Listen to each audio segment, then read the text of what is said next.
Have you ever been so down, so frustrated that people nearby become kind of afraid of you?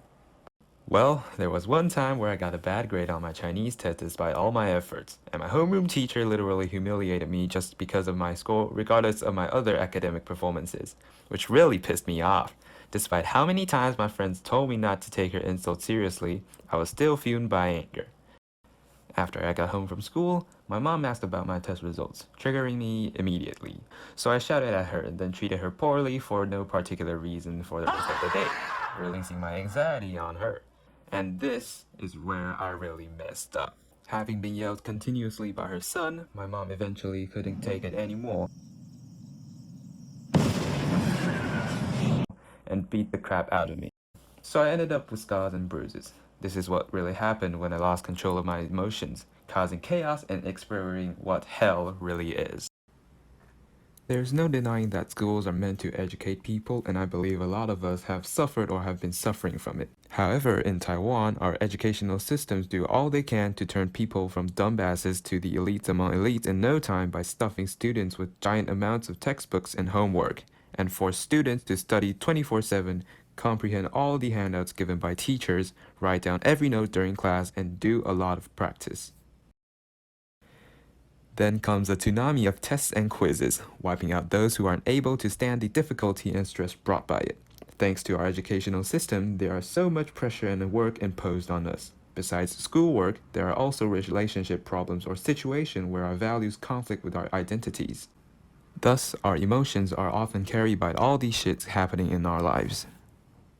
Well, there's nothing we can do since getting educated is both our duty and right. So it is important to control our emotions and prevent it from affecting ourselves or others. To avoid anger shifting or extreme mood swings, here are some of my advices. First of all, stay optimistic. Don't look back, tomorrow's gonna be okay. Humiliated by my homeroom teacher? Well, thank God, she's only my homeroom teacher, not my mom, whose bond I cannot cut out with. Thinking this way, I feel less hurt, and surprisingly, when I become the master of my own emotion, I learn not to take his words personally but as a not so welcome suggestion instead. Secondly, have some friends. Share your feelings instead of pouring them all at once. For example, I should have known better than shouting at my mom and having her bet me up.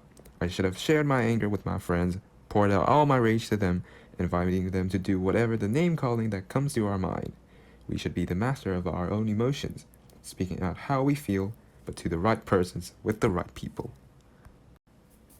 Last but not least, if you fail to stay optimistic or happen to have no friends around,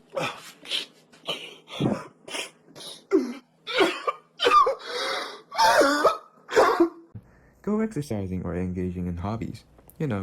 Diverting your attention is always a good solution to an emotion swing. Who says you have to deal with everything today? Put out those you cannot handle emotionally today and exhaust yourself with something physically demanding, or pamper yourself with something fun. A mind of ease usually comes along with a tired body or an amused soul. In conclusion, to be the master of your own emotions, stay optimistic, have friends, or go exercising and engage in hobbies.